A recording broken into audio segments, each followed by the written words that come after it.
नमस्कार, मी डॉक्टर मच्छिंद्र बांगर महाराष्ट्रातील हवामान परिस्थिती संदर्भात थोडक्यात अंदाज व्यक्त करणार आहे। आपण बघतो बंगालच्या उपसागरामध्ये नव्याने बाष्प हे प्रशांत महासागराकडून येऊ लागलं आहे आणि त्यामुळे या ठिकाणी भविष्यामध्ये एखादं कमी दाबाचं क्षेत्र विकसित होऊ शकतं तीव्र स्वरूपाचं।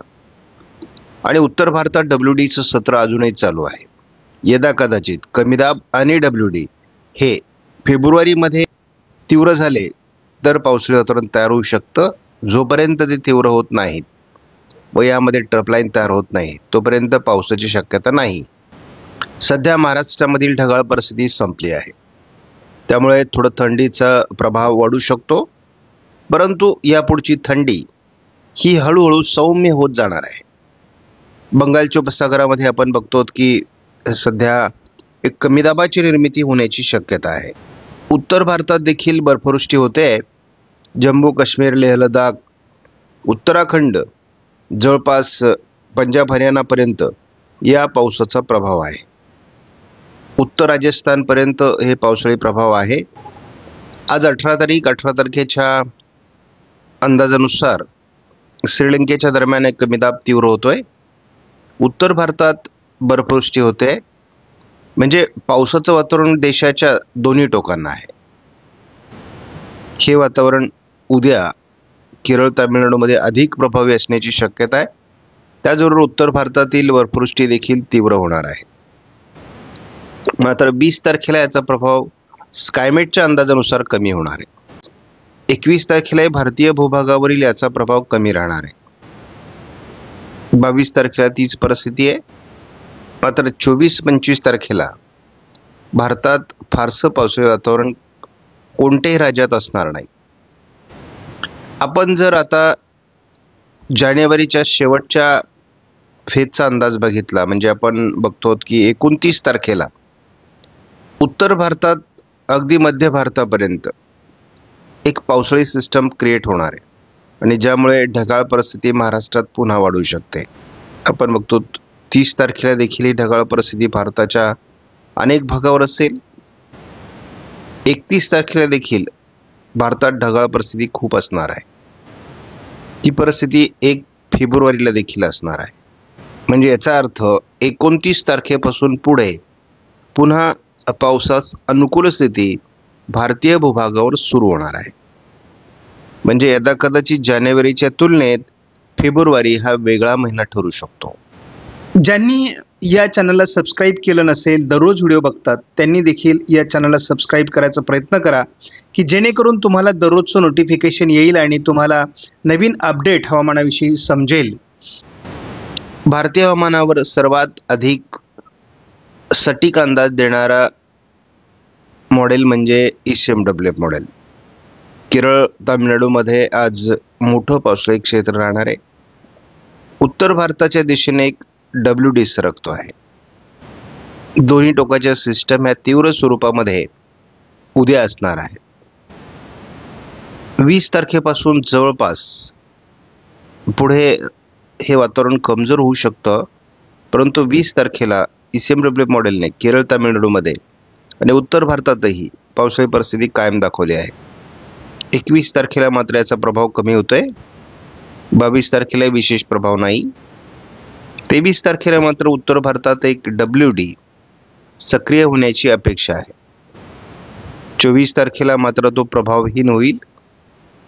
24-25ला फारसं पावसाळी वातावरण भारतामध्ये असणार नाही। हा जवळपास स्कायमेटचा आणि ECMWF मॉडेलचा अंदाज सारखाच आहे। 26, 27, 28 तारखेला देखील भारतीय भूभागावर विशेष पावसाळी वातावरण असणार नाही।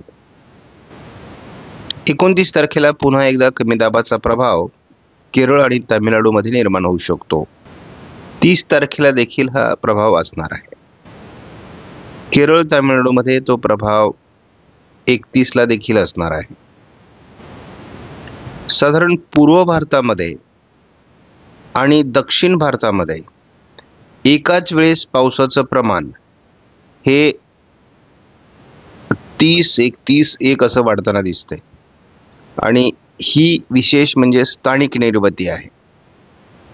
म्हणजे बंगालच्या उपसागरातील वातावरणामुळे हे पावसाळी क्षेत्र तयार होत असल्यामुळे यदा कदाचित फेब्रुवारीसाठी वातावरण बदलू शकतं. GFS मॉडेलने या ठिकाणी महाराष्ट्रामध्ये पावसास अनुकूल स्थिती ही 1 फेब्रुवारीला दाखवलेली आहे. आपण जर बघितलं तर ही पावसाळी परिस्थिती 2 तारखेलाही असणार आहे. म्हणजे साधारण महाराष्ट्राच्या आजूबाजूने GFS मॉडेलने पावसाळी क्षेत्र हे 1 आणि 2 फेब्रुवारीला दाखवलं आहे. सध्या भारतीय भूभागावर 1014 हेक्टोपास्कलचा हवेचा दाब आहे. आज महाराष्ट्रात खास करून गोंदिया जिल्ह्यामध्ये 13° किमान तापमान आहे, तर रत्नागिरीला 26°